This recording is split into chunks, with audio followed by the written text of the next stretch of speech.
Praise the Lord everyone. मसीह यीशु के ज़िंदा जलाली और बहुत ही बाबरकत नाम में मैं पास मरियम बहादुर आप सबको मसीह में इस्लाम कहती हूँ और आज के खूबसूरत बाबरकत दिन की मुबारकबाद देती हूँ। हैप्पी पाम संडे, खजूरों का इतवार आप सबको मुबारक हो मेरी तरफ से, मेरे ख़ानदान की तरफ से और हमारी चर्च की तरफ से, ministries of Holi spirit church की तरफ से आप सबको हैप्पी पाम संडे।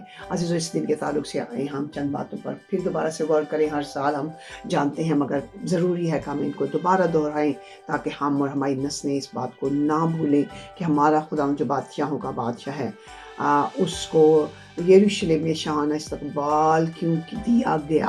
तो अजीज़ों, हम चंद बातें फिर देखेंगे और जानेंगे कि क्या रीज़न था। पहली बात तो ये थी कि जब खुदा यीशु मसीह वहाँ से गुजर रहे थे तो वो यरूशलेम में आए। यरूशलेम में क्यों आए? क्योंकि यरूशलेम में ईद फसह होने वाली थी और 4 दिन के बाद जो था ईद फसह का दिन था। खुदा यीशु मसीह को वहाँ पर 4 दिन के लिए रहना था क्योंकि उसको प्रूव करना था, क्योंकि अब ये जो बर्रा था वो पूरे जहान के लिए कुर्बान होने के लिए जा रहा था।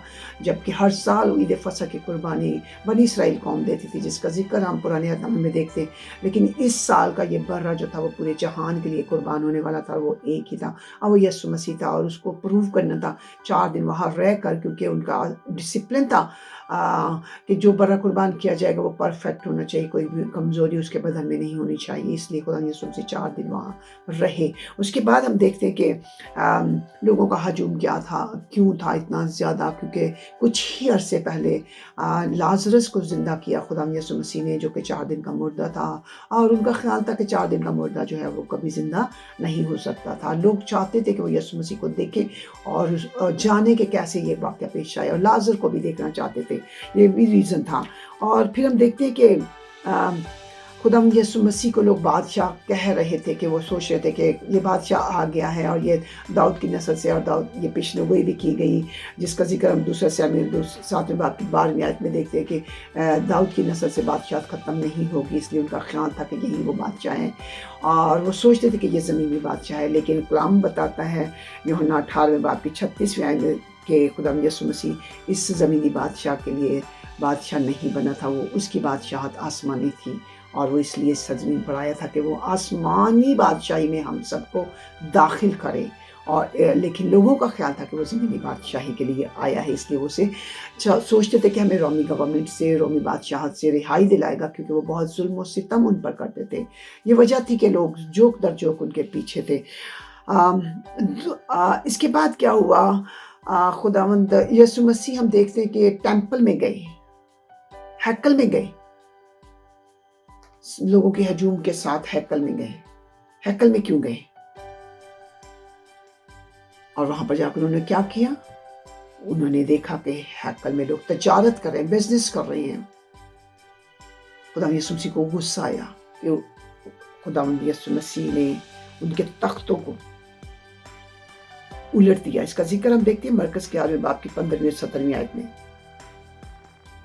खुदा यीशु मसीह को बेहद गुस्सा आया और उसने उनके तख्तों को उलट दिया और उनको बताया कि मेरा घर खुदा की इबादत का घर है, ना कि तजारत का घर है। परिंदों को आज़ाद कर दिया और तजारत फरोशा लोगों को निकाल दिया। खुदा यीशु मसीह को बेहद गुस्सा आया और खुदा यीशु मसीह ने कहा क्या है कि मेरा घर डाकुओं के खो बना दिया है, मगर मेरा घर सब कौमों के लिए दुआ का घर कहलाएगा।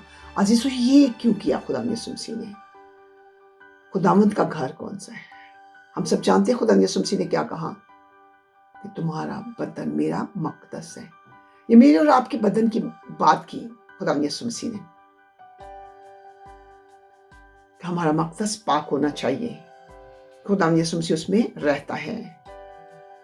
और इस वाक़े से हम ये देखते हैं खुदा यीशु मसीह चाहता है कि हम अपने बदनों को पाक करें, साफ रखें, खुदावंद की हजूरी में रहें, क्योंकि खुदा यीशु मसीह आने वाला है और वो हमारे अंदर सकूनत करता है पाक रूह की सूरत में। अगर हमारे गंदे बदन हैं, गिलाज़त से भरे हैं, नापाक हैं, तो वो इसमें सकूनत नहीं कर सकेगा। ये कलाम उसने इस मौके पर दिया।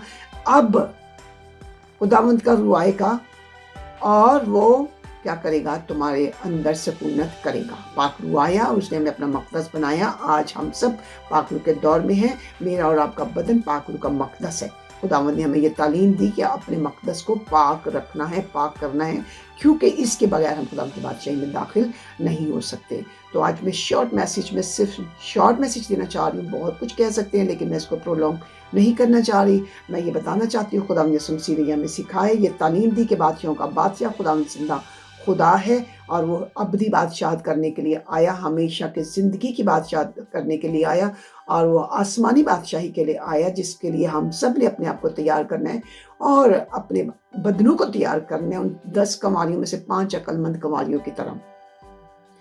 میں سمجھتی ہوں کہ یہ سب سے بڑا کلام، سب سے بڑا پیغام ہے میرے اور آپ کے لیے اور سب کے لیے، سننے والوں کے لیے، کہ ہم نے اپنے بدنوں کو خدا یسوع مسیح کی بادشاہی کے لیے تیار کرنا ہے، تاکہ ہم اس بادشاہی میں ہمیشہ کی بادشاہی میں اس کے ساتھ ہمیشہ کے لیے سکونت کر سکیں۔ Happy palm Sunday to all, God bless you all.